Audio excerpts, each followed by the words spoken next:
Musik Endro. Coba deh bayangin, Anda lagi mendaki gunung. Tiba-tiba tali yang jadi satu-satunya penopang hidup Anda putus. Di bawah Anda itu jurang yang dalam loh.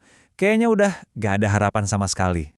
Tapi gimana kalau ternyata sebuah doa yang sederhana itu seolah bisa membalikan takdir? Nah ini yang menarik. Gimana sih caranya gereja Katolik menyelidiki dan yang lebih penting, membuktikan sebuah mukjizat? Ternyata ya, prosesnya itu nggak main-main. Gereja punya cara yang super teliti dan ketat buat mastiin ini beneran mukjizat, bukan cuma kebetulan. Oke, kita mulai dari awal ya. Dari sebuah peristiwa luar biasa yang jadi pemicu semuanya. Jadi, kita mundur dulu nih ke tanggal 25 Maret 1940 di Pegunungan Dent de Lis, Swiss. Ada 4 orang pendaki lagi dalam perjalanan turun dari puncak. Ya, sebuah kegiatan yang harusnya sih rutin dan biasa aja kan? Terus tiba-tiba salah satu pendaki masih muda 19 tahun, namanya Marcel Menetre, dia kepleset. Dan di momen yang paling genting itu, tali yang nyambungin dia sama 3 temannya putus. Wah, udah deh, kematian kayaknya udah di depan mata. Di sepersekian detik antara hidup dan mati itu, Marcel spontan teriak doa putus asa.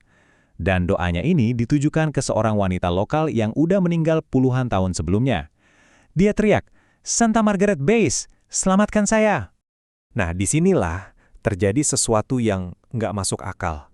Tali yang putus tadi, itu ujungnya aneh banget. Lepas gitu aja dari ikatan di badan Marcel. Seolah-olah ada tangan tak terlihat yang ngelepasin. 3 temennya yang lain, mereka semua ketarik jatuh ke bawah. Tapi Marcel, ajaibnya, dia satu-satunya yang selamat. Keselamatan Marcel yang mustahil ini bukan akhir cerita loh.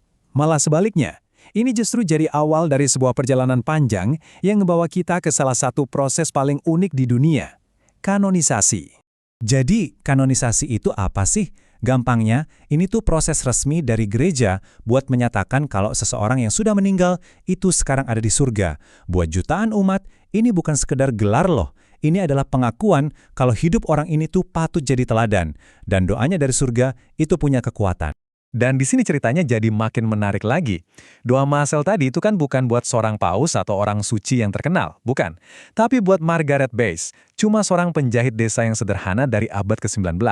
Dia cuma dikenal sama warga sekitar karena imannya yang kuat dan kebaikannya. Oke, proses jadi santa ini tuh ada tahapannya yang jelas banget, kayak tangga gitu. Pertama mulai dari level lokal, orang itu diakui sebagai hamba Tuhan. Kalau penyelidikan nunjukin hidupnya emang luar biasa baik, Vatikan kasih gelar venerabilis. Nah, buat naik jadi beato atau beata, butuh satu mukjizat yang terbukti. Dan buat puncaknya, jadi santo atau santa, perlu mukjizat yang kedua. Nah, sekarang kita sampai di bagian yang paling rumit nih. Gimana caranya membuktikan sesuatu yang mustahil? Gimana coba? Cara kita ngeverifikasi sebuah mukjizat secara objektif. Jadi gini, dalam teologi Katolik, mukjizat itu ibarat stempel persetujuan dari surga. Tapi, disinilah dunia iman ketemu sama dunia sains yang skeptis. Gereja tuh nggak cuma nerima klaim gitu aja loh. Mereka menuntut bukti. Bukti yang benar-benar bisa diuji dan dipertanggungjawabkan. Apalagi kalau mukjizatnya soal medis, aturannya itu super ketat. Penyelidikannya melibatkan banyak dokter, bahkan yang non-religius juga diajak, buat mastiin nggak ada penjelasan lain. Syaratnya, penyembuhannya harus instan, total, permanen, dan yang paling penting, nggak bisa dijelasin sama sekali oleh ilmu kedokteran modern. Oke, mukjizat di gunung tadi itu yang pertama. Tapi, ingat kan, buat jadi santa, Margaret Base butuh satu lagi.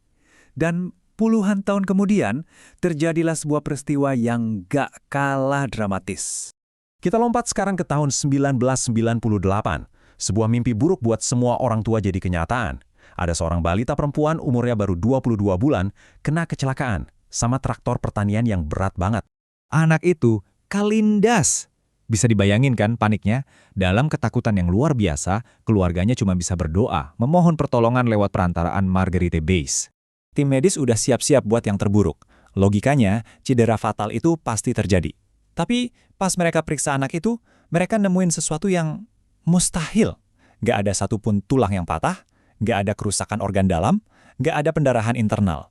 Anak itu selamat, hampir tanpa luka serius. Ini benar-benar melawan semua hukum fisika dan logika medis. Nah, dengan dua mujizat yang udah lolos penyelidikan super ketat tadi, akhirnya jalan buat si penjahit sederhana dari CV Res ini diakui oleh gereja di seluruh dunia pun terbuka lebar. Kalau kita lihat perjalanannya, ini luar biasa banget loh, membentang lebih dari 1 abad. Margaret Bass lahir tahun 1815, meninggal tahun 1879.